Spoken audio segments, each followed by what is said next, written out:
नमस्कार, स्वागत है आप सभी का कालचक्र में। मैं हूं विपनेश माथुर और मेरे साथ हैं प्रश्न कुंडली विशेषज्ञ पंडित सुरेश पांडे जी। पंडित जी, कालचक्र में स्वागत है। धन्यवाद।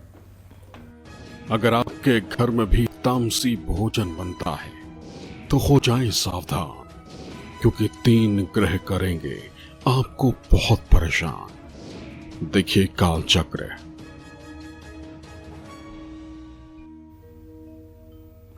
जी हाँ, सही सुना आपने। हम जो खाना खाते हैं उस खाने का न सिर्फ हमारी हेल्थ बल्कि हमारी किस्मत पर भी बहुत बड़ा असर पड़ता है।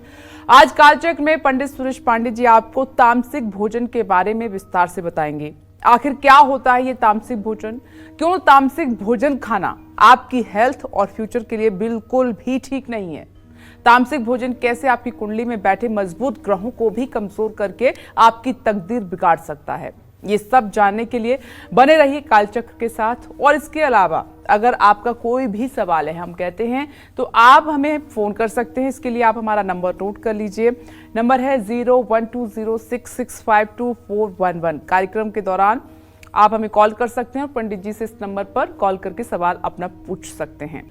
तो तामसी भोजन को लेकर जितनी भी कंफ्यूजन आप सभी को है या जानकारी नहीं है, तामसी भोजन क्या होता है, क्यों इसको खाना नहीं चाहिए, इसके ग्रहण करने से, इसके खाने से क्या असर आपकी जिंदगी पर पड़ेगा, आज पंडित जी विस्तार से सब कुछ बताने वाले हैं। तो चलिए चर्चा की शुरुआत करते हुए सबसे पहले जानते हैं क्या होता है तामसी भोजन और तामसी भोजन खाने से हमारे मन, मस्तिष्क और शरीर पर क्या प्रभाव पड़ता है।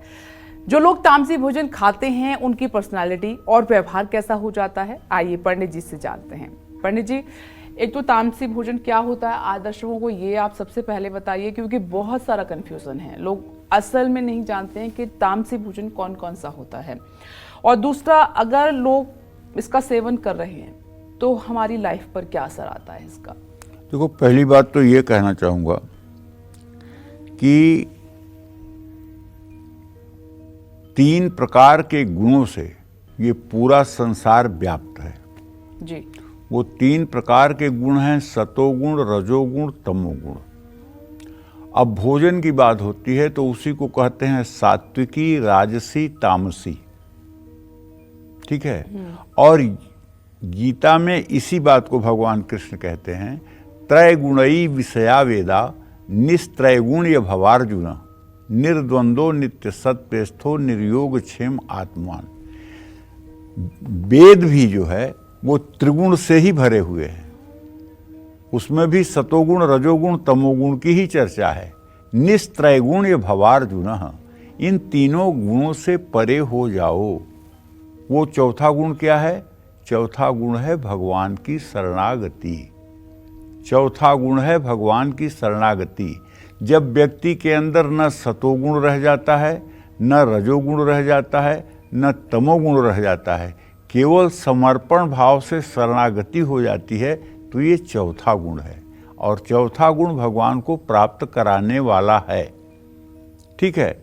अब किसी व्यक्ति के शरीर में न तो परमानेंट तमोगुण रहता है, न परमानेंट सतोगुण रहता है, न परमानेंट रजोगुण रहता है। तीनों गुण रहते हैं, समय आने पे अपने आप प्रकट होते रहते हैं। जैसे एक छोटी सी घटना तुम्हें बताऊं।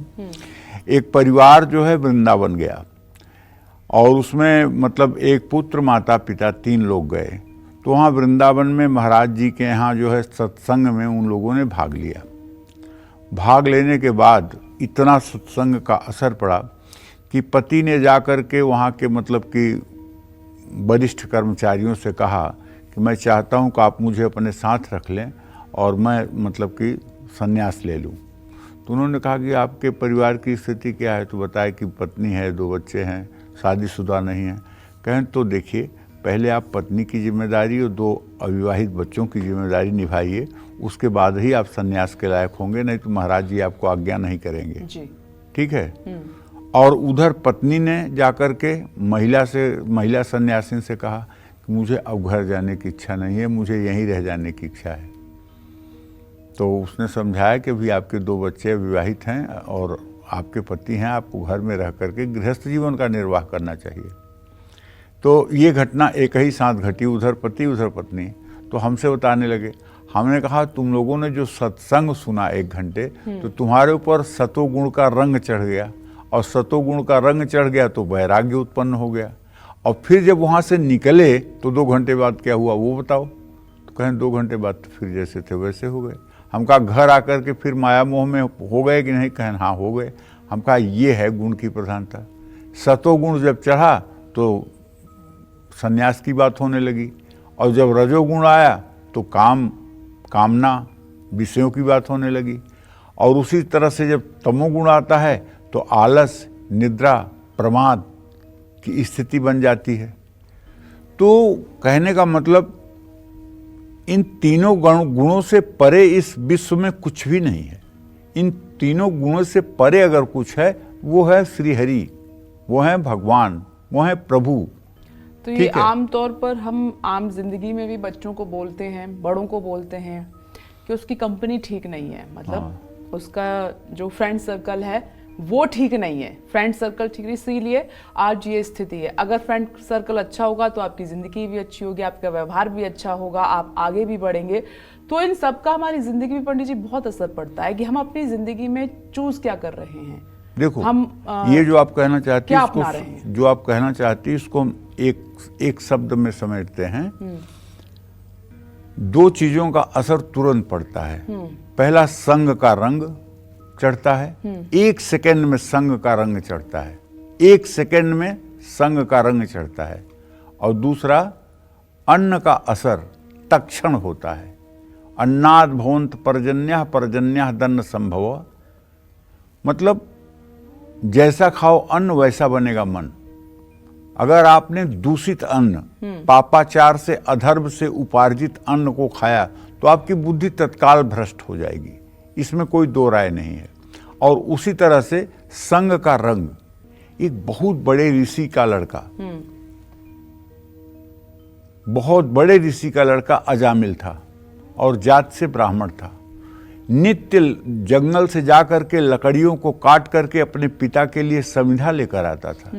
एक दिन जंगल में उसने एक कामी पुरुष को एक वेश्या के साथ गमन करते हुए देखा, और उसकी बुद्धि इतनी भ्रष्ट हो गई कि वो स्वयं उसी वेश्या में आकर्षित हो गया, और पिता, परिवार, अपने यज्ञादि को सब छोड़ करके और जंगल में रह करके हिंसा वृत्ति से पशुओं को मार करके और उसका भोजन करने लगा। एक दिन सप्तऋषि उधर से गुजरे तो देखा, कह रही ये तो अजामिल, उन लोगों ने कहा कि अच्छा इसका आतिथ्य तो स्वीकार नहीं कर सकते, इसलिए कि इसका खान पान रहन सहन बहुत ही अशुद्ध हो गया है। तो गया, बोला आप लोगों की क्या सत्कार करें हम, क्योंकि वो पूर्व में परिचित था। बोले कुछ सत्कार नहीं, केवल हम लोगों की एक मांग है, उसे तुम पूरा करो। कहन क्या? कहन हम लोगों ने देखा है कि तुम्हारी पत्नी गर्भवती है। कहन हाँ। कहन हम लोगों ने ये भी देखा है कि तुम्हें पुत्र होने वाला है। कहन अच्छा, बहुत बढ़िया बात आप लोग बता रहे हैं। कहन तुम बस एक काम करना कि अपने पुत्र का नाम नारायण रख देना। बोले ठीक है, तो पुत्र का नाम नारायण रख दिया। और जब उसके अंतिम समय में मरने को हुआ तो जब यमदूत आए तो चिल्लाया बड़े तेज से बेटे को सहायता के लिए बुलाने के लिए, नारायण नारायण नारायण। तो भगवान के पार्षद आ गए, यमदूतों से कहे जाओ यहाँ हम लोगों का पुकार हो गया है, अब हम लोग यहाँ इसको लेके जाएंगे, तुम लोगों की जरूरत नहीं है। इसने नारायण बुलाया ना, तो यमदूतों ने कहा महाराज इसके पाप की गठरी 10 ट्रक है। कहें कुछ भी हो, लेकिन इसने नारायण कहा ना, अब हम लोग इसको लेके जाएंगे। तो कहने का मतलब पुत्र के बहाने भी नारायण कह देने से अंतिम समय में मुक्ति मिल जाती है, लेकिन संग का रंग बहुत तेज चढ़ता है और अन्न का असर होता है। जैसे श्रीमद् भगवत गीता के 17वें अध्याय में, अब चूंकि तामसी भोजन की बात है इसलिए उसी पर ही बात करूंगा, तो तामसी भोजन के बारे में लिखा हुआ है, या तयामम गत रसम पूति पर्यूषितम च यत उच्छिष्टमपि चामेध्यम भोजनम तामसः प्रिय। भोजन के 3 प्रकार, सात्विक, राजस और तामस का उल्लेख शास्त्रों में किया गया है। गुणों के अनुसार भोजन को मुख्य रूप से 3 श्रेणियों में बांटा गया है। सबसे पहले मैं बात करना चाहता हूँ तामसी भोजन की। तामसी भोजन क्या होता है और तामसी भोजन करने वाले लोग कैसे होते हैं। तामसी भोजन वो है जो शरीर और मन को सुस्त करता है। अब जैसे श्लोक पर ध्यान दीजिए, गीता के 17वें अध्याय का ही श्लोक है। यात यामम, याम कहते हैं प्रहर को, यात माने बीता हुआ। एक प्रहर अर्थात 3 घंटे से ज्यादा का बना हुआ भोजन है तो चाहे कुछ भी हो बासी हो गया। गत रसम, ऐसा फल जिसका रस सूख रहा हो। पूति, प में इति प्रत्यय लगा हुआ है यहाँ पे। प्रकृति द्वारा जो दुर्गंधित हो, प्रकृति द्वारा सामान्य रूप से क्या दुर्गंधित है? लहसुन और प्याज उखाड़ करके आप देखिए, तुरंत उससे दुर्गंध आती रहेगी। पूति, पर्यूषित माने संग दोष से, सड़ा हुआ भोजन रखा हुआ है, उसके पास एकदम शुद्ध बना के ताजा भोजन रख दीजिए, तुरंत वो उसके प्रभाव से अशुद्ध हो जाएगा। च यत, और जितनी भी अभक्ष वस्तुएं हैं वो सब, हिंसा से प्राप्त हुई वस्तुएं। च मेध्यम मतलब हिंसा के द्वारा प्राप्त हुई वस्तु, किसी जीव की हत्या करके प्राप्त हुई वस्तु। भोजन तामसः प्रिय, ऐसा भोजन तामसी पुरुषों को प्रिय होता है। जैसे आज के डेट में अगर बात करें तो प्रोसेस्ड फूड यानी ऐसे खाद्य पदार्थ जिनमें मैदा, वनस्पति घी या रसायनों का प्रयोग हुआ हो, जैसे pastry, pizza, burger, bread, chocolate, soft drink, tandoori रोटी, रुमाली रोटी, नान बेकरी उत्पाद, तंबाकू, शराब, डिब्बाबंद फूड, ये सब आते हैं। ज़रूरत से ज़्यादा चाय, कॉफ़ी, केक, अंडे, जैम, सॉस, नूडल्स, चिप्स जैसे तले हुए पदार्थ, अचार, चाट, ज़्यादातर फास्ट फूड कहे जाने वाले पदार्थ इसमें आते हैं। पकने के 8 घंटे बाद कोई भी भोजन राजसिक बन जाता है और उससे अधिक समय के बाद उसमें तामसिक गुण आ जाते हैं। लेकिन गीता तो कहती है यातयाम, केवल 3 घंटे के बाद ही भोजन तामसी बन जाता है। अब मैं आपको बताता हूं कि जो लोग तामसी भोजन करते हैं उनके स्वभाव कैसे होते हैं।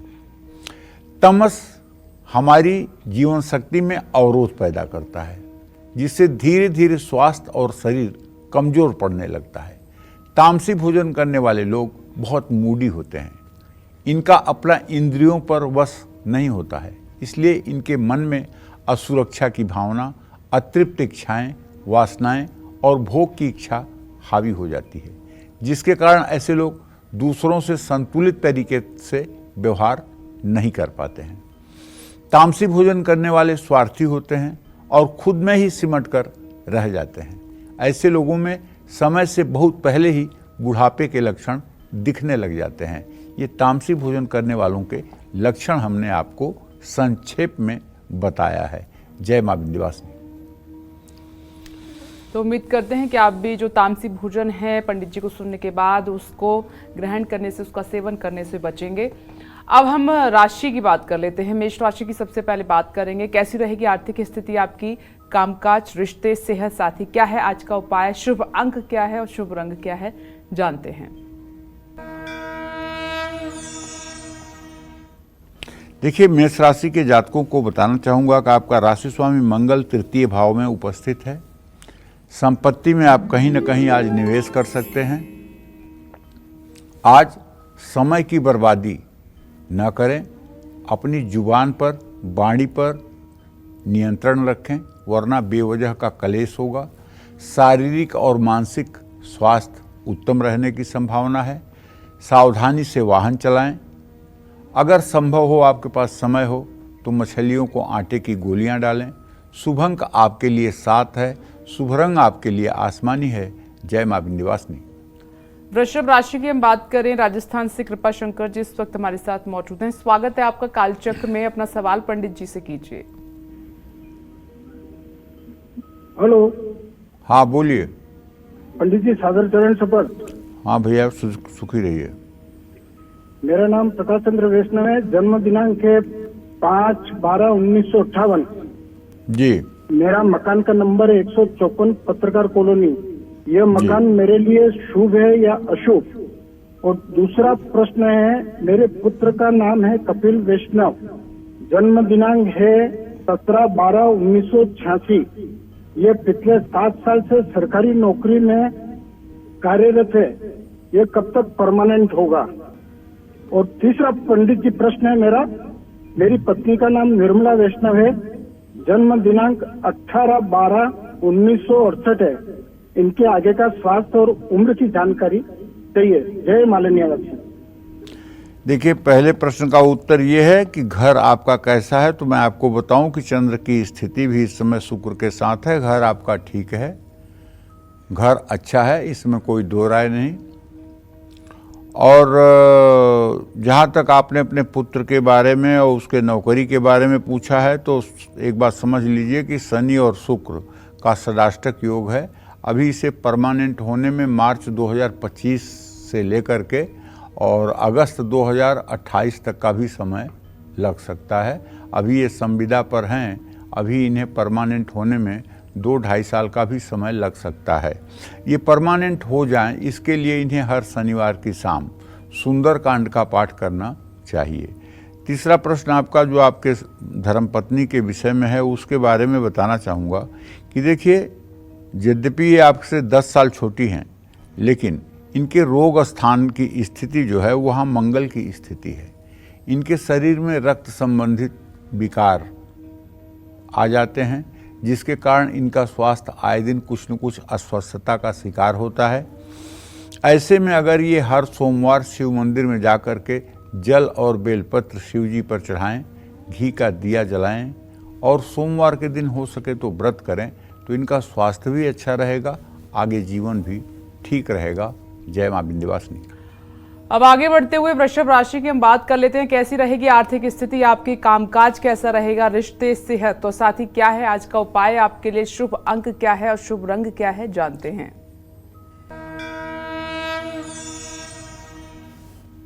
देखिए, आपके राशि में इस समय बृहस्पति की स्थिति है, आपके धन भाव में मंगल की स्थिति है। अगर सही सलाह लेकर के काम करेंगे तो धन लाभ पक्का होगा। किसी दोस्त के कारण काम में और तेजी आ सकती है।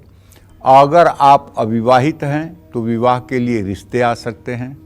खान पान पर नियंत्रण रखें, जरूरत से ज़्यादा व्यस्त न रहें। किसी धर्म स्थान में सेवा का कार्य करें। शुभ अंक आपके लिए 5 है, शुभ रंग आपके लिए हरा है। जय मां विंध्यवासिनी। और अब हम अपनी चर्चा को आगे बढ़ाते हुए बात अब करेंगे तामसी भोजन के बारे में। तो पंडित जी ने आपको विस्तार से बताया, अब जानते हैं कि तामसी भोजन का किन ग्रहों से गहरा नाता होता है, साथ ही तामसी भोजन करने से कौन सा ग्रह आपकी किस्मत बिगाड़ सकता है। अगर ग्रहों की दशा अच्छी चल रही है तो अगर तामसी भोजन आप ग्रहण करते हैं, सेवन करते हैं, तो उनकी चाल भी बदल सकती है। पंडित जी, ऐसा ही है? देखो, ये पूर्व जन्म से ही निर्धारित होता है कि कौन व्यक्ति तामसी भोजन करेगा, कौन सात्विक भोजन करेगा, कौन राजस भोजन करेगा। ये पहले से ही जो है पूर्व जन्म से ही निर्धारित है, जिसे बुद्धिमान व्यक्ति जन्म कुंडली देख करके और ठीक ठीक अनुमान लगा सकता है। जन्म कुंडली का द्वितीय भाव खान पान का स्थान होता है, और उस खान पान के स्थान में अगर शनि, केतु, मंगल या राहु की स्थिति हो तो ऐसा व्यक्ति निसंदेह तामसी भोजन करने वाला होता है। उसके भोजन में कुछ न कुछ तामसिक अंश होता है। लेकिन यदि द्वितीय भाव में चंद्रमा, बुध, बृहस्पति या शुक्र का राशि हो, या चंद्रमा, बुध, बृहस्पति, शुक्र की दृष्टि हो, या चंद्रमा, बुध, बृहस्पति, शुक्र की स्थिति हो, तो ऐसा व्यक्ति चाहे अमेरिका में ही रहे, लेकिन वो तामसी भोजन तो नहीं करेगा, तो नहीं करेगा। इसी तरह से अगर ग्रहों में मंगल हो और उसके साथ कोई शुभग्रह भी हो, तो ऐसा व्यक्ति राजसी भोजन करने वाला होता है। राजसी भोजन का तात्पर्य है यहाँ से, जैसे छेना की बनी हुई मिठाइयाँ, सुंदर पकवान, स्वादिष्ट पकवान, ये सब राजसी के अंतर्गत आते हैं। जो मतलब कि विलासिता प्रिय होते हैं, वो भोजन जो है वो राजसी होते हैं। तो कहने का मतलब कि ये जन्म कुंडली के आधार से भी पता चलता है। जैसे द्वितीय भाव पर शनि की पूरी दृष्टि हो, चंद्रमा की दृष्टि हो, तो ऐसा आदमी शराब पीता है। केवल मंगल हो, राहु की दृष्टि हो, तो ऐसा व्यक्ति धुएं वाले नशा को करने वाला होता है। जैसे सिगरेट हो गया, और मतलब तमाम धुएं वाली जो नशा है वो सब हो गया। और इसी तरह से अगर शनि केतु या राहु या शनि मंगल की स्थिति हो जाए तो ऐसा व्यक्ति ड्राई सूखे नशे करने वाला होता है। तो द्वितीय भाव को देख करके ये चीज़ें बहुत कुछ डिपेंड करती हैं कि आदमी का कौन से मतलब कि किस तरह झुकाव होगा। ग्रह दशा भी व्यक्ति को तामसी भोजन करने के लिए प्रेरित करती हैं। जैसे जब कोई व्यक्ति शराब का सेवन नियमित करने लगता है तो ऐसे लोगों का राहु बुरा फल दे रहा होता है या शनि की पूरी दृष्टि द्वितीय भाव पर हो रही होती है। कोई व्यक्ति अगर तामसी भोजन करना शुरू कर दे तो समझ ले कि कुंडली में राहु की दशा शुभ नहीं चल रही है। कोई व्यक्ति अगर घर से बाहर जाने के बाद ही खाना खाता है या फिर बाहर का ही खाना खाने का शौकीन होता है तो उसको भी राहु का ही अशुभ फल मिल रहा है। जैसे घर में भोजन बना हुआ है लेकिन ऑर्डर दे के रेस्टोरेंट से डिलीवरी करवा रहे हैं अपने लिए खाना कि मुझे ये खाना है, मुझे ये खाना है, मतलब घर का बना हुआ स्वादिष्ट भोजन उन्हें पसंद नहीं है। अरे घर का गोबर है भोजन, नहीं किसी काम का नहीं है, बाहर से मंगाएंगे और वो भोजन करते हैं जो सहज ही टिफ़िन खुलते ही बदबू करने लगता है, वो उनको अच्छा लगता है। तो ये निश्चित रूप से पापक ग्रहों का प्रभाव है। इनमें वो लोग जो शामिल हैं वो सुबह काम पर जाते हैं तो घर के कुछ भी खाकर नहीं निकलते हैं, लेकिन ऑफिस पहुंचने के बाद ब्रेकफास्ट करते हैं। तो राहु का महादशा अगर आपकी चल रही है तो आप तामसी भोजन करते हैं तो आपके संकट और भी बढ़ सकते हैं। राहु की दशा में तामसी भोजन का सेवन मामलों में फंसा देता है। और तो और मैं कहाँ तक बताऊँ आपको, 1 घंटे 2 घंटे की हवाई यात्रा होती है, इससे ज़्यादा की नहीं होती। आदमी उस समय हवा में होता है। अगर जहाज़ को कुछ हो जाए तो शायद वो अंतिम समय भी होगा। लेकिन वहाँ भी मैंने देखा है कि लोग नॉनवेज की डिमांड करते हैं और खाते हैं, मतलब 2 घंटे भी उसके बिना नहीं रह सकते। इन सब का हिसाब होगा भाई। मांडव्य ऋषि बहुत बड़े ऋषि थे। मांडव्य ऋषि एक बार तपस्या कर रहे थे, दोनों हाथ ऊपर उठाकर दाहिने पैर के अंगूठे पर खड़े होकर के, और वो तप कर रहे थे और सिद्ध संत थे। उसी समय 3-4 चोर राजा के यहाँ से चोरी करके भाग के उन्हीं के आश्रम में आके छिप गए। ये मतलब कि यहाँ संत के आश्रम में कौन ढूंढने आएगा हमको। और राज कर्मचारियों ने देख लिया, चोरों को पकड़ लिया। चोरों के साथ उन्होंने समाधिस्थ मुनि को भी पकड़ लिया कि चोरों का सरगना यही है, चोरी करवा के अपने यहाँ रखता है, और ले आए। राजा को धन सहित जब चोर मिल गए तो राजा ने कहा इन सबको सूली पर चढ़ा दो।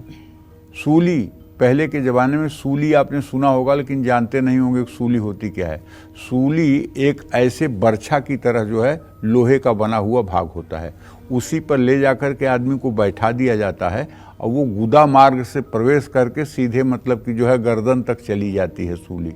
उसमें 2, 4, 6, 8 घंटे के बाद आदमी तड़प करके मर जाता है। तो सूली पे 3 चोर और मांडव्य ऋषि को भी रख दिया गया। जब मांडव्य ऋषि के गुदा में वो सूली गई थोड़ी सी तो उनकी चेतना आई और उन्होंने तुरंत पद्मासन लगा लिया। तो एक दिन में तो वो चोर मर गए, लेकिन इनको जब आकर के उनके लोगों ने देखा तो ये एकदम जागृत अवस्था में। राजा ने आकर के प्रणाम किया, महाराज बहुत बड़ी गलती हो गई, आप तो मतलब कि सिद्ध महापुरुष हैं, आपके साथ अनजाने में मुझसे भूल हुई, आप क्षमा करें। कहें तुम्हारी कोई गलती नहीं है, ये सूली निकलवाओ और मैं सीधे जाके धर्मराज से पूछूंगा। सूली निकालने की हर कोशिश हुई लेकिन सूली नहीं निकली। अंत में सूली को काटना पड़ा, और जब काटने के बाद वो मांडव्य ऋषि सीधे धर्मराज के यहाँ गए और धर्मराज से उन्होंने प्रश्न किया कि बाल्यकाल से लेकर अभी तक मैंने कोई भी अधर्माचरण नहीं किया है, तुमने कैसे, क्यों ये मेरे साथ ऐसा प्रारब्ध रचा जिसमें कि सूली मेरे गुदा मार्ग में गई। धर्मराज ने कहा ठीक है। तो जैसे आज टीवी है ना, वैसे वहाँ धर्मराज के यहाँ पूरा स्क्रीन चलती है। उन्होंने दिखाया कि जब आप 7 साल के थे तो उस समय आप एक तितली के गुदा द्वार में बबूल का कांटा चुभा दिए थे, और वो बबूल का कांटा लिए हुए तितली उड़ उड़ के मर गई। वही फल आज आपको इसके रूप में भोगना पड़ रहा है। बोले ये तो गलत है, तो अत्याचार है, अन्याय है। आज से मैं कहता हूँ कि 14 वर्ष के नीचे के बच्चे जो भी अपराध करेंगे उसे अपराध की श्रेणी में नहीं माना जाएगा। लिखो इसको। मान लिया। और मैं तुम्हें श्राप देता हूँ गलत नियम बनाने के कारण, तुम जा कर के 100 वर्ष तक मृत्यु लोक में मनुष्य रूप में रहो। तो वही धर्मराज आकर के विदुर के रूप में द्वापर में पैदा हुए। विदुर जी जो थे, महाभारत के एक पात्र हैं विदुर जी भी, वो विदुर जी जो है धर्मराज के ही अवतार हैं। तो कहने का आशय ये है कि हम जाने अनजाने में छोटा सा भी अगर कोई कर्म कर देते हैं तो उसका परिणाम हमको कहीं न कहीं भुगतना पड़ता है, चाहे इस जन्म में चाहे अगले जन्म में। जय मां विंध्यवासिनी। चलिए आगे बढ़ते हुए मिथुन राशि की बात कर लेते हैं। आपका दिन आज कैसा रहेगा ये जानते हैं। देखिए, मिथुन राशि के जातकों को बताना चाहूँगा कि आपके राशि में मंगल की स्थिति है और आपका राशि स्वामी तृतीय पराक्रम भाव में बुधादित्य योग में है। खुद के दम पर आज आप धन कमा पाएंगे। कार्य क्षेत्र में सफलता मिलने की संभावना है। अपने अहंकार को अपने रिश्तों के बीच में ना आने दें। आँखों में तकलीफ हो सकती है। किसी से द्वेष करना भारी पड़ सकता है। भैरव जी की उपासना करें। शुभ अंक आपके लिए 3 है। शुभ रंग आपके लिए पीला है। जय मां विंध्यवासिनी। और अब बात करते हैं कर्क राशि की। कैसा रहेगा दिन आपका जानते हैं। देखिए, कर्क राशि के जातकों को बताना चाहूँगा कि आपके राशि का स्वामी चंद्रमा इस समय शुक्र केतु के साथ कन्या राशि में विराजमान है। दूसरों को खुश करने के लिए या प्रभावित करने के लिए आपको ज़्यादा खर्च नहीं करना चाहिए, दिखावा नहीं करना चाहिए। कार्य क्षेत्र में परिस्थिति आपके पक्ष में रहेगी। अपनों से मेल जोल बढ़ेगा। अपनी सेहत के लिए समय निकालें। बहुत सोच समझकर फैसला लें। श्री हरि के नामों का जप करें। शुभ अंक आपके लिए 1 है। शुभ रंग आपके लिए नारंगी है। जय मां विंध्यवासिनी। अगर आप भी तामसी भोजन करते हैं तो कर लें तामसी भोजन से तौबा, वरना समझ लीजिए क्रूर ग्रह आपकी तकदीर बिगाड़ देंगे। और अपनी इसी दिलचस्प चर्चा को आगे बढ़ाते हुए, तामसी भोजन करने से राहु के अलावा और कौन से ग्रहों के अशुभ प्रभाव पड़ सकते हैं, आइए पंडित जी से ये जानते हैं। पंडित जी बताएं। देखो, मैं एक बात बताऊं, कभी कभी हम कहते हैं जैसा खाओ अन्न वैसा बनेगा मन, कहते हैं ना। हाँ, कई बार आपने बताया हाँ। है और ये सच भी है। सच तो है, लेकिन अन्न का यहाँ तात्पर्य केवल चावल दाल गेहूं से नहीं है। अन्न का यहाँ शाब्दिक अर्थ जो है अगर लिया जाए तो उस हर पदार्थ से है जिससे मनुष्य अपना पेट भरता है। वो चाहे मांस हो, वो चाहे फल हो, वो चाहे भोजन हो, वो चाहे कोई मतलब कि अमेध्य अभक्ष वस्तु हो, सब अन्न की ही श्रेणी में आते हैं। रामचरितमानस में गोस्वामी तुलसीदास जी ने रामचरितमानस में वर्णन किया है। एक राजा जो है ब्राह्मणों को अपने यहाँ निमंत्रण पर बुलाता है और उसका दुश्मन राक्षस एक जो है भेष बदल करके ब्राह्मण के रूप में रसोई करता है और रसोई में एक ब्राह्मण को काट करके उसके मांस को जो है खाने में मिला देता है और ऐसी माया कर देता है कि वो देखने में सब कुछ मतलब कि अन्न लग रहा है, लेकिन वो हकीकत में सब मांस है, देखने में अन्न लग रहा है। तो एक आकाशवाणी हुई, विप्रवृंद उठी उठी गृह जाहूँ, है बड़ी हानि अन्न जनि खाहूँ, भई रसोई भूसुर मांसु, सब द्विज उठे मानि विश्वासु। मतलब हे ब्राह्मणों, उठ उठकर अपने घर चले जाओ, इस भोजन को मन मत करो। विप्रवृंद उठ उठ गृह जाहूँ, है बड़ी हानि अन्न जनि खाऊं। बहुत बड़ी हानि है, इस अन्न को खाना नहीं। भई रसोई भूसुर मांसु, ब्राह्मण की मांस से विविध मृगन कर आमिष राधा, तामह विप्र मांस खल साधा। तमाम प्रकार के सूअर और मतलब कि हिरन के मांस को बना करके और उसमें ब्राह्मण की मांस को भी मिलाया गया है बड़ी हानि अन्न जनि खाऊं, भई रसोई भूसुर मांसु, सब दुजे उठे मानि विश्वासु। और उस समय राजा को ब्राह्मणों ने श्राप दिया कि जा तू राक्षस बन जा। ठीक है, वो अगले जन्म में रावण बन गए। ठीक है, तो कहने का तात्पर्य यह है कि अगर हम अन्न कह रहे हैं, जैसा खाइए अन्न वैसा बनेगा मन, तो इसका मतलब कि हम केवल चावल दाल रोटी से सीमित नहीं हैं। अन्न मतलब उन सभी प्रकार का वाचक है जिससे आप अपनी क्षुधा निवृत्ति करते हैं, चाहे वो मांसाहार ही क्यों न हो, वो भी अन्न की श्रेणी में आता है।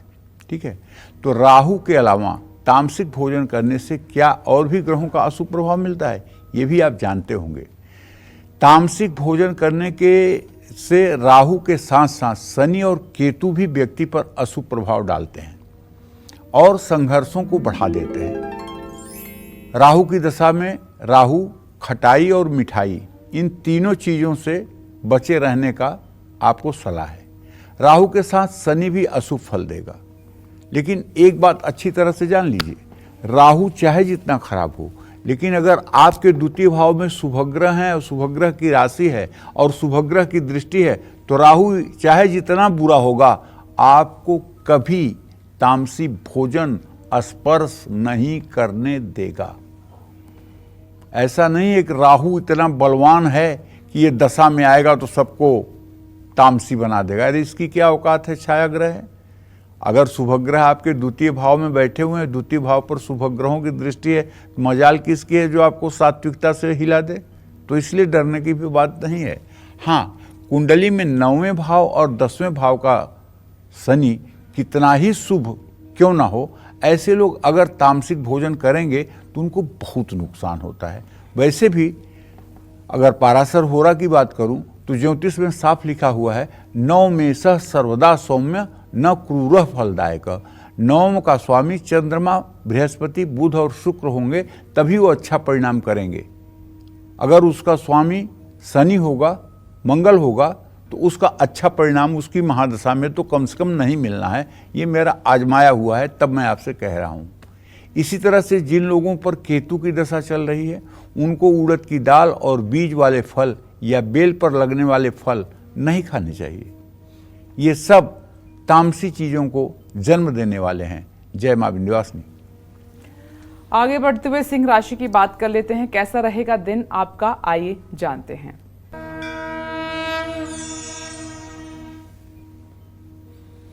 देखिए, सिंह राशि के जातकों को बताना चाहूंगा कि आपके राशि में इस समय बुधादित्य योग बन चुका है। आज तो आपका सामना कोई कर नहीं पाएगा। कानूनी मामलों में सफलता मिलेगी। समय पर काम पूरे लेकिन नहीं आप कर पाएंगे। आपके अपने ही आपसे संतुष्ट नहीं दिखेंगे। भाग दौड़ और जिम्मेदारियों के कारण सेहत पर असर पड़ेगा। किसी की बातों में न आए। गेहूं, बाजरा, गुड़ गाय को खिलाएं। शुभ अंक आपके लिए 4 है। शुभ रंग आपके लिए लाल है। जय मां विंध्यवासिनी। आइए कन्या राशि की बात कर लेते हैं। कैसी रहेगी आर्थिक स्थिति आपकी, कामकाज, रिश्ते और सेहत साथी क्या है, आज का उपाय आपके लिए, शुभ अंक क्या है, शुभ रंग क्या है, जानते हैं।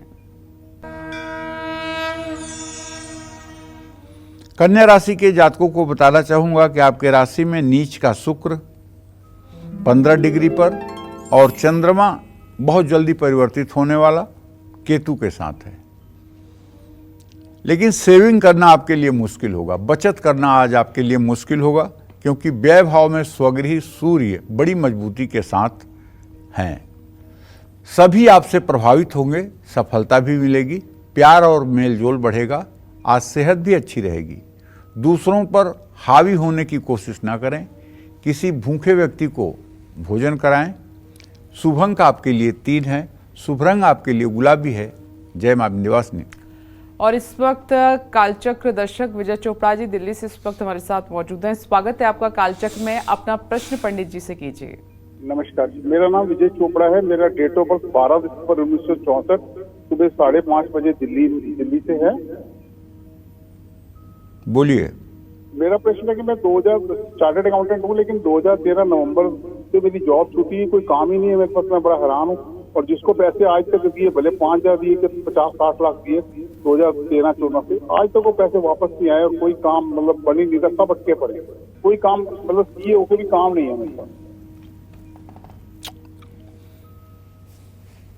देखिए, ऐसा है विजय बाबू, आपने जो प्रश्न किया है उसके आधार पर मैं बताना चाहूँगा कि द्वितीयेश और सप्तमेश बुध और मंगल दोनों तृतीय एकादश स्थिति में तो बैठे हुए हैं, लेकिन बृहस्पति से इनका इत्तेसाल नहीं हो पा रहा है।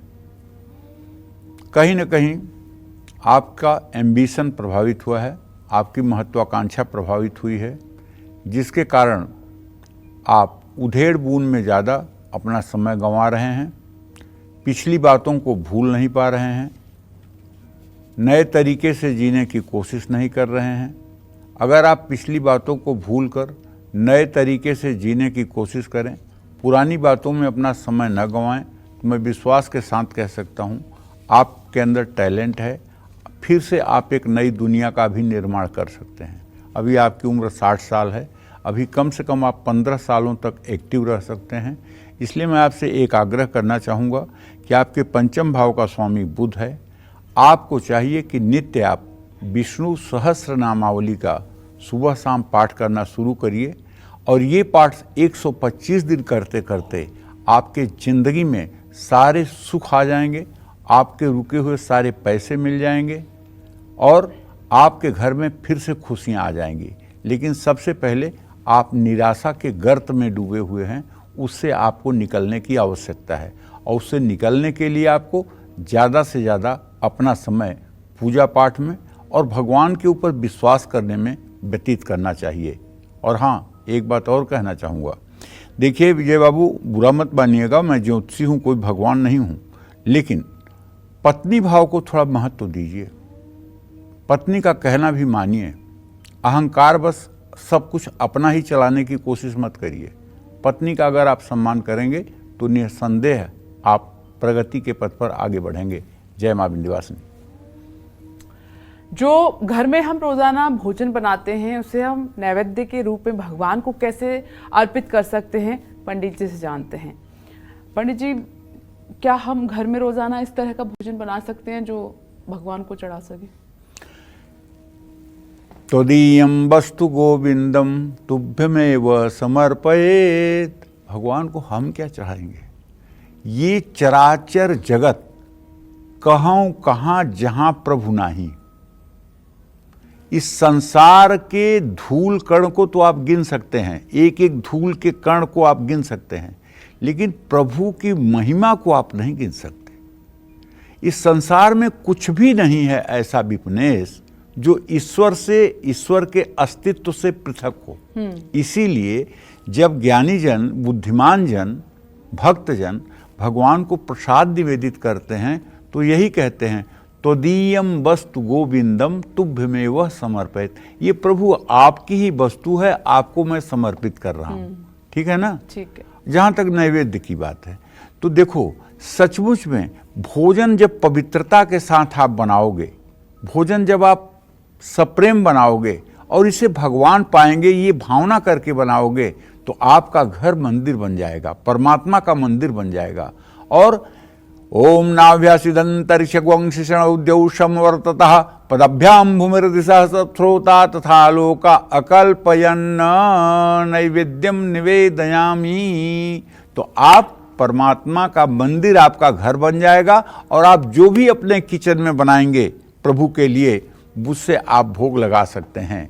शरीर में ईश्वर का अंश जीव यानी आत्मा रहती है। ईश्वर अंश जीव अविनाशी, चेतन अमल सहज सुख राशि।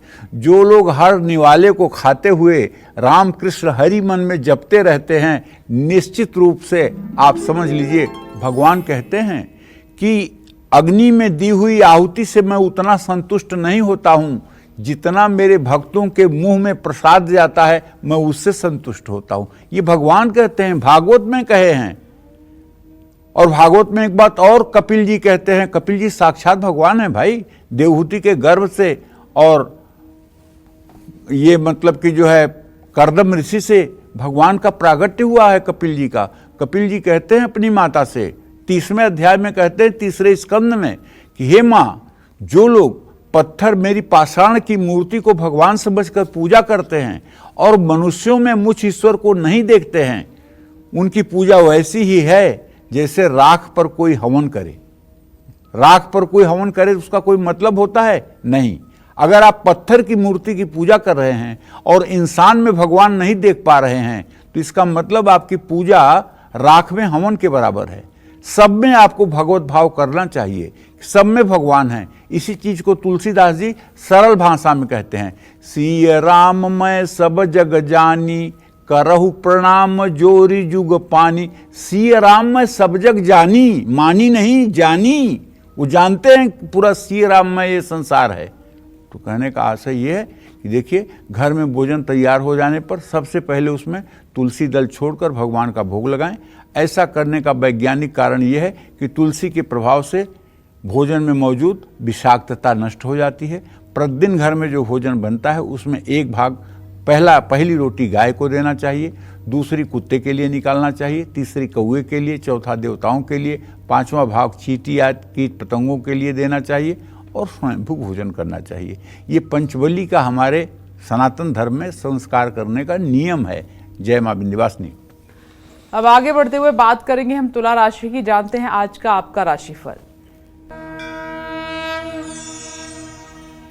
तुला राशि के जातकों को बताना चाहूंगा कि देखिए, आपका राशि स्वामी व्यय भाव में नीच राशि में है भाई। परिवार की सलाह अगर आप लेकर के कोई काम करेंगे तब तो आर्थिक स्थिति सुधरेगी, लेकिन अगर अहंकार बस अपने से आप निर्णय लेंगे तो नुकसान जरूर उठाएंगे। सकारात्मक सोचिए और अपने काम पर ध्यान दीजिए। दोस्तों या रिश्तेदारों से मुलाकात संभव है। ईर्ष्या द्वेष से सेहत प्रभावित होगी। दूसरों की आलोचना में समय बर्बाद ना करें। चमेली का तेल, सिंदूर और चांदी के वर्क का चोला हनुमान जी को चढ़ाएं। शुभ अंक आपके लिए 8 है। शुभ रंग आपके लिए सफेद है। जय मां विंध्यवासिनी। रात में कौन सी चीजें खाने से आपको बचना चाहिए और किस तरह का खाना आपको बिल्कुल भी नहीं खाना चाहिए, आइए जानते हैं। पंडित जी, बहुत महत्वपूर्ण सवाल है। रात में हमें अक्सर अपनी सेहत का बहुत ध्यान रखना होता है। देखो, रात में भोजन के समय दही विशेष रूप से वर्जित करें, वरना बुद्धि का नाश होकर के अलक्ष्मी दोष लगता है। रात तमोगुणी है। तमोगुणी काल में अनिष्ट शक्तियां बहुत ज़्यादा संचार करती हैं। दही रजोगुणी है, इसलिए उसे रात में खाने से अनिष्ट शक्तियों से पीड़ा होने की आशंका बढ़ जाती है। और भी कई तरह का भोजन है जो आपको करने से बचना चाहिए, जैसे खट्टा हो चुका अन्न कभी भी नहीं खाना चाहिए। कुत्ते द्वारा स्पर्श किया गया, जिस घर में सूतक लगा हो, सूतक मतलब जिस घर में कोई स्त्री प्रसूति हुई हो और 10 दिन न बीता हो, जिस घर में कोई मृत हुआ हो 12 दिन न बीता हो, या अपराध के द्वारा प्राप्त हुआ कोई अन्न, अपराधियों के द्वारा कमाया हुआ कोई अन्न, या पंछियों के द्वारा खाया हुआ अन्न का सेवन बिल्कुल नहीं करना चाहिए। जो लोग दूसरे का श्रम से बनाया गया भोजन निःशुल्क खाते हैं, उनको खाना खिलाने वाले व्यक्ति के कर्म का फल भी भोगना पड़ता है। जिसके घर भोजन करने के लिए जाते हैं उसे अनिष्ट शक्तियों की पीड़ा हो तो उस घर का भोजन करने से वो कष्ट हमें भी होते हैं। हाँ, अभी मैं बताऊं आपको, मुझे बड़ा आश्चर्य होता है, लेकिन मैं क्या कहूं, मैं एक दिन में समाज बदलने वाला नहीं है। जहां कहीं लंगर होता है वहां देखो तो 200 लोग लाइन में और अच्छे अच्छे लोग खड़े रहते हैं लंगर खाने के लिए। लंगर जो लगा रहा होता है ना, वो इस भावना से नहीं लगा रहा होता कि विश्व का कल्याण हो, वो इस भावना से लगा रहा होता कि मेरा ये पाप कट जाए इसलिए मैं लंगर लगा रहा हूँ। और आप गृहस्थ हैं, आप कमाते हैं, आप वही लंगर का भोजन कर रहे हैं, तो आप तो पाप बांट ही रहे हो ना। अच्छा, अब लंगर खाने वालों का कुछ लोगों का क्या कहना होता है, अरे लंगर तो भगवान का प्रसाद होता है ना, उसके ग्रहण करने में क्या बुराई। अरे भगवान का प्रसाद जो होता है पेट भरने के लिए नहीं होता है। भगवान का प्रसाद जो है अंगूठा और तर्जनी से उठा करके जीभ पे रखने के लिए होता है। तुम्हें पूरा पेट ठूंसने के लिए भगवान का प्रसाद नहीं होता है। ये लंगर में खाने वाले लोग बहुत ज़्यादा दिनों तक सुखी नहीं रहते। अगर लंगर में खाना मजबूरी है तो अगर 20 रुपए का खाना खा रहे हो तो दान पेटी में 100 रुपया डाल के आना, और नहीं तो दुख भोगोगे तो भगवान को दोष मत देना। ऐसे में हमेशा कहीं भी भोजन करने जाएं तो हमेशा अन्न देवता को अन्न अर्पित करके ही खाएं। जय मां विंध्यवासिनी। अब आगे बढ़ते हैं, वृश्चिक राशि की बात कर लेते हैं कि आज आपका दिन कैसा रहने वाला है, ये जानते हैं।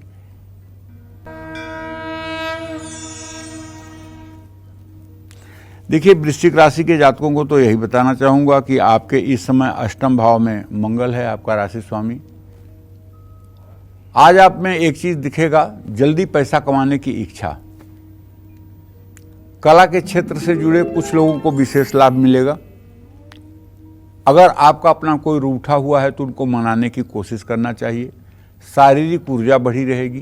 अहंकार छोड़ें और अपनी गलती स्वीकारें। तांबे के गिलास में पानी पिएं। शुभ अंक आपके लिए 9 है। शुभ रंग आपके लिए बादामी है। जय मां विंध्यवासिनी। चलिए अब बात करते हैं धनु राशि की। क्या कहता है धनु राशि का राशिफल, कैसा रहेगा आज का दिन, आइए जानते हैं। धनु राशि के जातकों को बताना चाहूँगा कि देखिए, आपके राशि से छठे भाव में आपका राशि स्वामी है बृहस्पति, और आपके द्वितीय भाव का स्वामी तृतीय भाव में है, धन भाव का स्वामी। तो सोच समझकर कहीं पैसा लगाइए, और अगर बड़ा कारोबार है तो संभल करके रहिए। अपनों की बातों को दिल पर मत लगाइए। सेहत और भाग्य दोनों का साथ मिलेगा। जरूरत से ज़्यादा भावुकता न दिखाइए।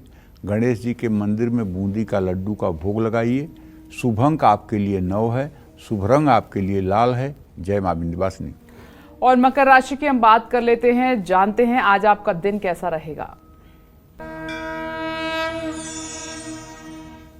देखिए, मकर राशि के जातकों को से तो यही कहना चाहूँगा कि आज कोई आपका नज़दीक का व्यक्ति आपकी मदद करेगा। ऑफिस पॉलिटिक्स से आपको बचना चाहिए। अपना समय और ऊर्जा दूसरों की मदद करने में लगाइए। जरूरत से ज़्यादा संवेदनशील न बने। नकारात्मक विचारों से बचें। गौशाला में चारा दान करें। शुभ अंक आपके लिए 4 है। शुभ रंग आपके लिए आसमानी है। जय मां विंध्यवासिनी। और इसी क्रम में बारी कुंभ राशि की आ जाती है। जानते हैं कि आज आपका भाग्य कितना मजबूत है। देखिए, कुंभ राशि में शनिदेव की स्थिति है। बृहस्पति अपने भाव से धन भाव का स्वामी होकर तीसरे भाव में है। कोई करीबी आपकी आर्थिक मदद करेगा। ऑफिस पॉलिटिक्स से आपको भी बचना चाहिए। अपना समय और ऊर्जा दूसरों की मदद में लगाना चाहिए। जरूरत से ज़्यादा संवेदनशील ना बने। नकारात्मक विचारों से बचने की कोशिश करें। गौशाला में चारा दान करें। शुभ अंक आपके लिए 4 है। शुभ रंग आपके लिए आसमानी है। जय मां विंध्यवासिनी। और अब बारी है मीन राशि की। जानते हैं कि आज आपका दिन कैसा रहने वाला है।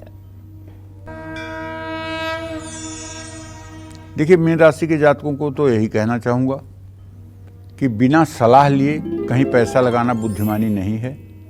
वैसे आपके काम की तारीफ होगी। पुरानी रुकी हुई घरेलू जिम्मेदारियां पूरी होंगी। सेहत का साथ मिलेगा। सोच समझकर फैसला लीजिए। किसी ज़रूरतमंद की मदद करिए। शुभ अंक आपके लिए 8 है। शुभ रंग आपके लिए नीला है। जय मां विंध्यवासिनी। चलिए अब बात करते हैं आज के हमारे लक्की मिल कुंडली विजेता की। और आज के हमारे लक्की मिल कुंडली विजेता हैं दिल्ली के रहने वाले सुशील कुमार, और ईमेल के जरिए उन्होंने अपने भविष्य के बारे में जानना चाहा है। पंडित जी, डिटेल आपके पास मौजूद हैं। और सुशील जी के जो सवाल हैं, तो ये कि मांगलिक हूँ या नहीं, ये पूछना है। दूसरा, समय में मेरी हेल्थ और भविष्य कैसा रहेगा आने वाले समय में। तमाम कोशिशों के बाद भी स्मोकिंग नहीं छोड़ पा रहा हूँ, कृपया उपाय बताएं। क्या मैं शेयर मार्केट में पैसा लगा सकता हूँ, ये उनके सवाल हैं। देखिए, पहले प्रश्न का उत्तर तो ये है कि आपका जन्म 31 जनवरी 1982 को 6 बजे सुबह कोरबा छत्तीसगढ़ में हुआ। तो ऐसे में सुशील, आपके कुंडली में चंद्रमा से सप्तम भाव में मंगल शनि की स्थिति है, जो आपको मांगलिक बनाती है। आपके सप्तम भाव का स्वामी चंद्रमा और आपके लग्न भाव का स्वामी शनि परस्पर आमने सामने होने के कारण आपके वैवाहिक जीवन में कलह और विघ्न की स्थिति ज़्यादा रहेगी। दूसरी बात आपने जो पूछा है, वो दूसरा प्रश्न आपका ये है कि स्मोकिंग नहीं छोड़ पा रहे हैं। हाँ, तो इसके लिए मैं ये कहूँगा कि इच्छा शक्ति बहुत बड़ी चीज़ होती है। आप अगर छोड़ना चाहते हैं तो सबसे पहले रामकृष्ण हरि में जो नाम आपको पसंद हो, उस नाम का आधे आधे घंटे आप अपने जीभ से, अपने ज़बान से जप करना शुरू करिए। जब आपके पास भजन की थोड़ी सी पूंजी हो जाएगी तो आपका मन कंट्रोल में हो जाएगा, और आप सिगरेट क्या, दुनिया की जो बुराई चाहेंगे वो बुराई त्याग सकते हैं। लेकिन इसके लिए आपके अंदर पहले पावर आनी चाहिए, और वो पावर नाम जप से आती है। रामकृष्ण हरि जो भी नाम आपको प्रिय हो, आधे आधे घंटे सुबह शाम करने की कोशिश करिए। शेयर मार्केट में शेयर मार्केट में अगर आप पैसा लगाएंगे तो निश्चित रूप से, अगर बुद्धिमानी के साथ दूर के लिए लगाएंगे तो फायदा होगा। अगर सेम डे के लिए, अल्ट्रा डे के लिए आप शेयर का काम करेंगे तो उसमें आपको नुकसान हो जाएगा। बस इतना ही कहना चाहूँगा। जय मां विंध्यवासिनी। और एक कालचक्र दर्शक इस वक्त हमारे साथ फोन लाइन पर मौजूद हैं। आपका स्वागत है। अपना नाम बताकर प्रश्न कीजिए पंडित जी से। हाँ, प्रणाम गुरु जी। हाँ, सदा सुखी रहिए। गुरु जी, हमारा जो 3 प्रश्न है। गुरु जी, हमारा नाम सरिता है और गुरु जी हमारा मकान कब तक बनेगा? और गुरु जी, हमारा जो हमने जमीन लिया है यहाँ प्रयागराज में 20 बाई 40 है और तिराहे पे है, एकदम पश्चिम मुखी। तो यहाँ मकान बनाएंगे ठीक रहेगा या कि लखनऊ में बनाए जो हमारे भविष्य के लिए अच्छा होगा, जिसका 30 बाई 50 है? और वो जो है तीसरा प्रश्न है गुरुजी, हमारे पति के बारे में पूछना है। गुरुजी, हमारे पति जी एक गाड़ी ले रहे हैं जो है नवरात्र में। अब मतलब नवरात्र में किस दिन लें गुरुजी, कितनी तारीख? चलिए ठीक है, मैं आपको बताना चाहूँगा। कभी आपने मकान के बारे में प्रश्न किया है तो मैं आपको बता दूं, कभी मकान मिलने में बहुत विलंब की स्थिति है, इसलिए शुक्र शनि का षडाष्टक योग चल रहा है। अभी कम से कम मकान मिलने में जो मुझे लग रहा है 1 से 1.5 साल की देरी है। 1 से 1.5 साल के बाद अगर आप मकान के लिए प्रयास करेंगी उसमें आपको सफलता मिलेगी। अभी तत्काल में कोई सफलता के कोई योग नहीं दिख रहे हैं। जहाँ तक आपके पति देव गाड़ी लेना चाहते हैं तो उसके बारे में आपको बताऊं कि चंद्रमा से चतुर्थ भाव का स्वामी बृहस्पति है और बृहस्पति अपने भाव से षष्टाष्टक योग बना रहा है। बुध बृहस्पति की चतुर्थ दशम स्थिति है। नवरात्र में किसी दिन भी गाड़ी खरीद सकते हैं। अगर गाड़ी खरीदने का मन बना लिया है उन्होंने तो गाड़ी किसी दिन भी खरीद सकते हैं। लेकिन मेरे समझ से अगर गाड़ी बहुत ज़रूरी हो तभी खरीदना चाहिए। और गाड़ी खरीदना इसलिए ठीक नहीं है कि अभी आर्थिक स्थिति आपके घर की बहुत अच्छी नहीं है। ऐसी स्थिति में बहुत ज़्यादा खर्च करना और बहुत ज़्यादा लाइबिलिटी लेना उचित नहीं दिखाई दे रहा है। हाँ, आपको चाहिए कि आप अगर नित्य श्री सूक्तम और कनकधारा स्त्रोत का सुबह शाम यथासंभव पाठ करना शुरू करें दिया जला करके, और लक्ष्मी की आराधना करें तो 3 साल के अंदर आपके परिवार की पूरी जिंदगी बदल जाएगी। तुरंत तो चमत्कार नहीं होता है, लेकिन अगर 3 साल तक अनवरत आपने साधना कर ली तो उसके बाद जीवन में कभी अभाव का सामना नहीं करना पड़ेगा, ऐसा मेरा विश्वास है। लेकिन 3 साल के बाद भी बंद मत कर दीजिएगा, इसको आजीवन निर्वाह करने की कोशिश करिएगा।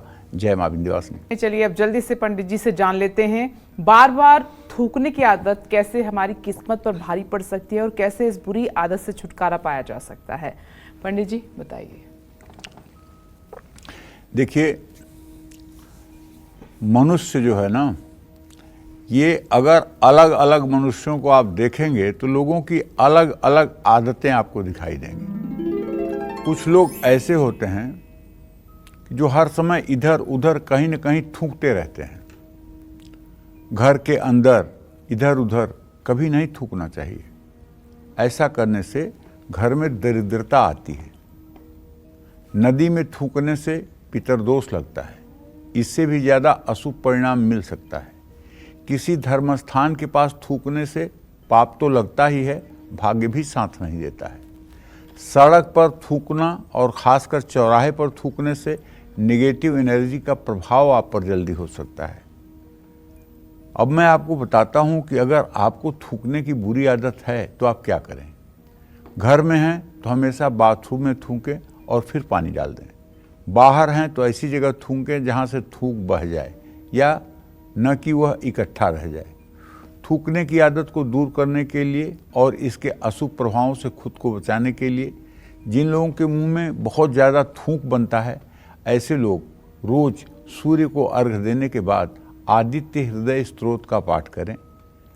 ऐसे लोगों को ज़्यादा पानी पीना चाहिए, हल्का भोजन करना चाहिए, हर रोज़ उगते हुए सूर्य के दर्शन करना चाहिए और सूर्य को ओम ब्रह्म स्वरूपिणे सूर्य नारायणाय नमः कहते हुए 3 बार में अर्घ्य देना चाहिए। और अगर हो सके तो, संभव हो तो जरूर प्राणायाम करना चाहिए। पूरक कुंभक रेचक नाड़ी शोधन प्राणायाम करना चाहिए। 10 सेकंड श्वास को खींचना चाहिए। 40 सेकंड तक दोनों नासिका छिद्रों को बंद करके श्वास को रोकना चाहिए और 20 सेकंड तक दाहिनी नाक से धीरे धीरे श्वास का प्रवाह बाहर निकालना चाहिए। और हो सके तो इस समय ओम भू ओम भुवः ओम स्वः ओम महः ओम जनः ओम तपः ओम सत्यम ओम तत्सवितुर्वरेण्यं भर्गो देवस्य धीमहि धियो यो नः प्रचोदयात् ओम आपो ज्योतिरसो अमृतम ब्रह्म भूर्भुवः स्वरोम।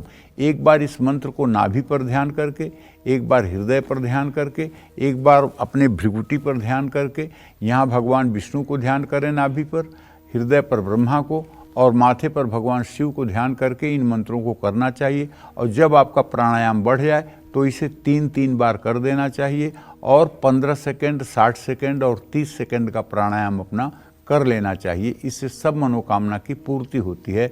जय मां विंध्यवासिनी। देखिए, जगह जगह थूकना वैसे भी अच्छी आदत नहीं है। ये वातावरण को दूषित करता है और हमारे स्वास्थ्य के लिए बहुत ज़्यादा हानिकारक है। तामसी भोजन को लेकर पंडित जी ने आज बहुत ज़रूरी जानकारी आपको दी है। पंडित जी, बहुत बहुत धन्यवाद इसके लिए। उम्मीद करते हैं कि आज का विषय हमारा आपको बहुत पसंद आया होगा। कल फिर एक नए विषय और आपकी परेशानियों को दूर करने के लिए ढेरों उपाय लेकर आएंगे हम पंडित सुरेश पांडे जी के साथ। तब तक के लिए कालचक्र की टीम को दीजिए इजाजत। नमस्कार।